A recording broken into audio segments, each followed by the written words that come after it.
کہ آج ایک نماز کا تذکرہ ہے، اور وہ نماز بیان کرنے سے پہلے میں آپ سے سوال کرنا چاہوں گا، کوئی ایسی نماز تلاش کرتے ہیں میں اور آپ مل کر کہ اس نماز کے پڑھنے کی برکت سے خدا موت کو آسان کر دیتا ہو، خدا توبہ قبول کر لیتا ہو، خدا کی بارگاہ میں عمل مقبول ہو جاتے ہوں، خدا مجھے مغفرت کے تحفے عطا کر دیتا ہو، جس نماز کی برکت سے خدا میرے اور میرے اہل و عیال کو مبارکباد پیش کرتا ہو، وہ کون سا ایسا عمل یا ایسی نماز ہو سکتی ہے کہ جس کی برکت سے خدا روز قیامت میرے دشمن کو بھی مجھ سے راضی کر دے؟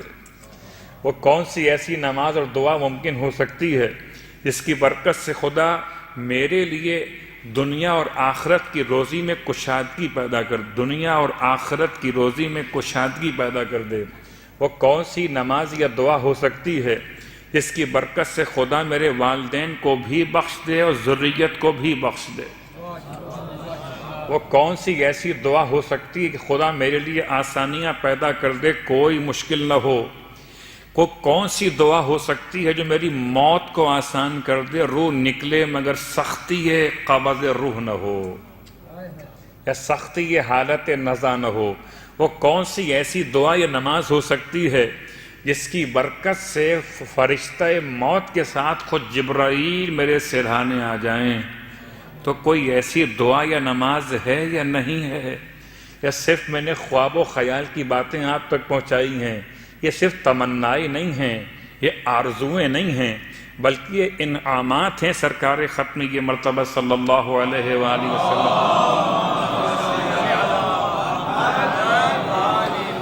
میں نے طریقہ بدل دیا، ثواب پہلے بیان کیا ہے اور نماز کو بعد میں بیان کر رہا ہوں، کہ بڑا فرق پڑ جاتا ہے۔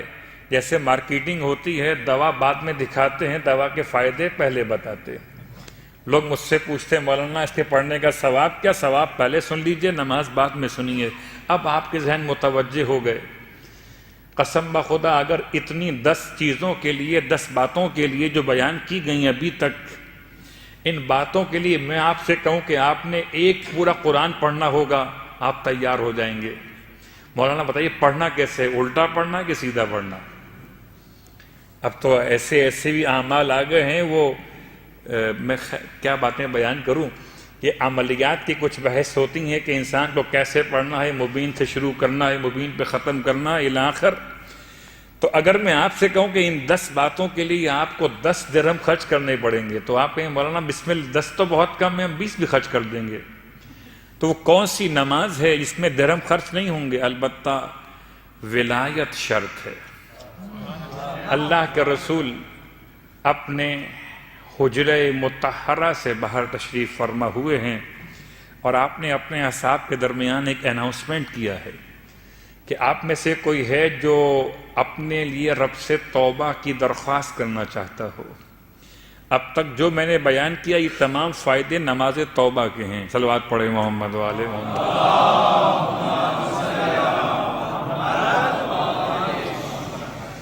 بہت ڈیپ میں جانے کے لیے تو پھر الگ الگ بحث کرنی پڑتی ہے۔ نماز تو یہ کیا ہے؟ معافی۔ نماز استغفار الگ نماز ہے، وہ کیا ہے؟ یہ نماز توبہ ہے۔ توبہ اور ہے، استغفار اور ہے، اور ہے۔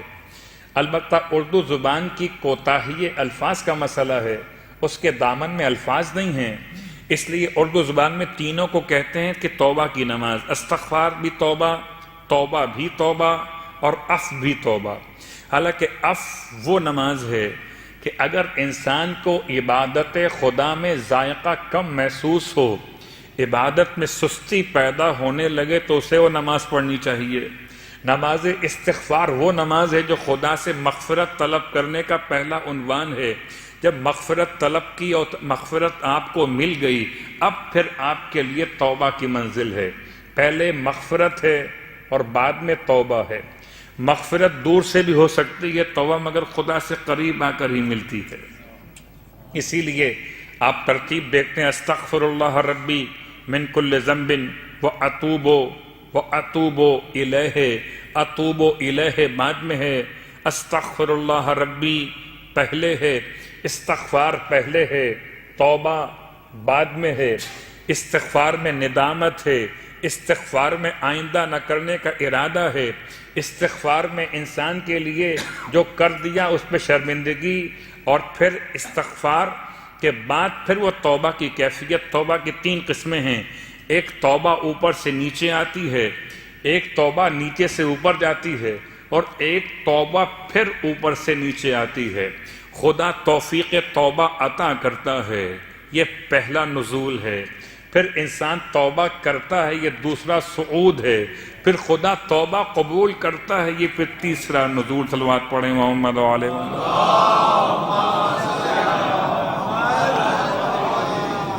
تو توبہ یک طرفہ مسئلہ نہیں ہے، ہو سکتا ہے استغفار یک طرفہ مسئلہ ہو، استغفر اللہ ربی واتوب الیہ، لیکن یہ غیر معصومین کی بات ہو رہی ہے، معصومین کی بارگاہ مقدس کی بات نہیں ہو رہی۔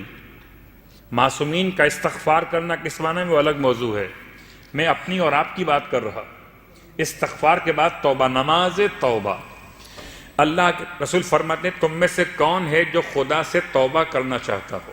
تو بھلا کون سا ایسا شخص ہے جو کہے گا میں خدا سے توبہ نہیں کرنا چاہتا؟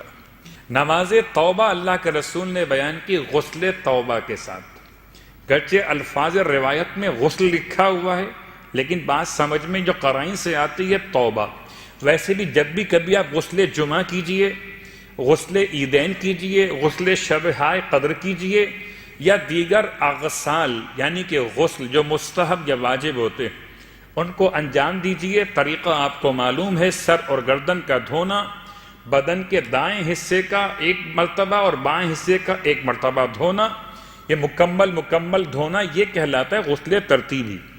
آپ اس طرح جب غسل کو مکمل کرتے ہیں تو پھر نیت کبھی کرتے ہیں جمعے کی، کبھی عیدین کی، کبھی اور مناسبتوں کے اعتبار سے واجب ہو یا غیر واجب، اس میں نیت ایڈ کر لیجئے ہمیشہ کے لیے۔ جب بھی کوئی غسل کریں، غسل مستحب ہو یا غسل واجب ہو، اس میں نیت ایڈ کر لیجئے اپنے اس آج کی مجلس کے بعد سے، اگر نہیں کی اب تک، کہ میں غسل توبہ، غسل جمعہ، غسل توبہ، غسل جنابت، غسل توبہ، غسل شب قدر، غسل توبہ، غسل منت و نظر، غسل توبہ، غسل احرام مثلا الاخر قربتاً الی اللہ۔ اپنے ہر غسل کے ساتھ ایک نیت کو ایڈ کر لیجئے۔ فقہی اعتبار سے کوئی اس میں مسئلہ نہیں ہے، آپ ایسا کرنے پر قادر ہیں، یعنی شرعاً آپ کو اس کی اجازت ہے کہ آپ واجب یا مستحب غسل کے ساتھ ایک نیت کو اور ایڈ کر سکتے ہیں۔ تو سرکار ختم یہ مرتبہ صلی اللہ علیہ وآلہ وسلم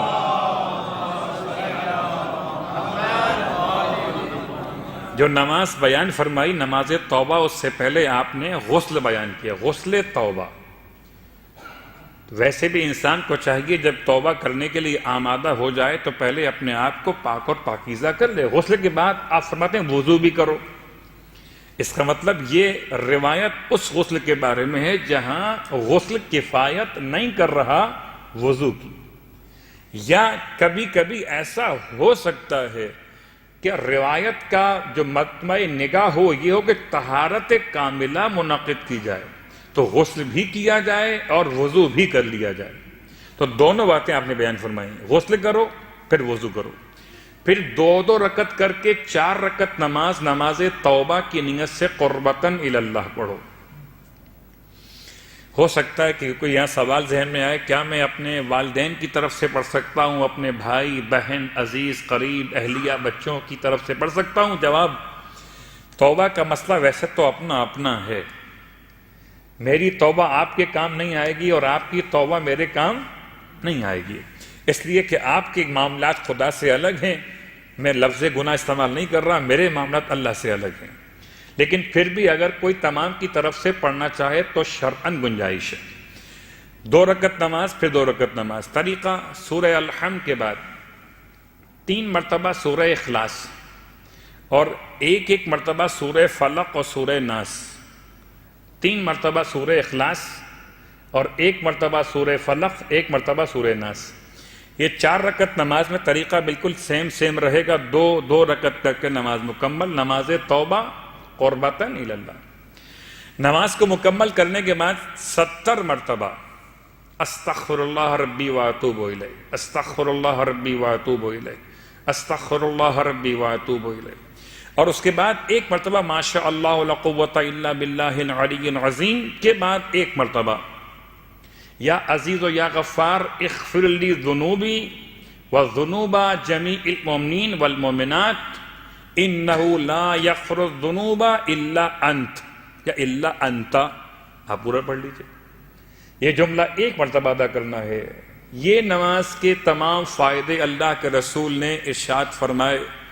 ذی قعدہ کا اتوار کا دن تھا جب اللہ کے رسول نے نماز کو بیان کیا تو اصحاب نے پوچھا یا رسول اللہ کیا ذی قعدہ کے اتوار کے علاوہ بھی اس نماز کو پڑھ سکتے ہیں؟ آپ نے فرمایا جب بھی پڑھنا چاہو ثواب اتنا ہی ملے گا، چاہے مہینہ کوئی بھی ہو اور دن کوئی بھی۔ تو شاید پورے سال میں کوئی اور اثر ہوتا ہو مجھ پر اور آپ پر توبہ کے عنوان کا، مگر ماہ رمضان میں تو سچی بات یہ ہے جتنا خدا سے قریب ہوتے ہیں، قریب کیوں ہوتے ہیں کہ دنیا کی لذتوں سے دور ہوتے ہیں اور خدا سے قریب ہوتے ہیں۔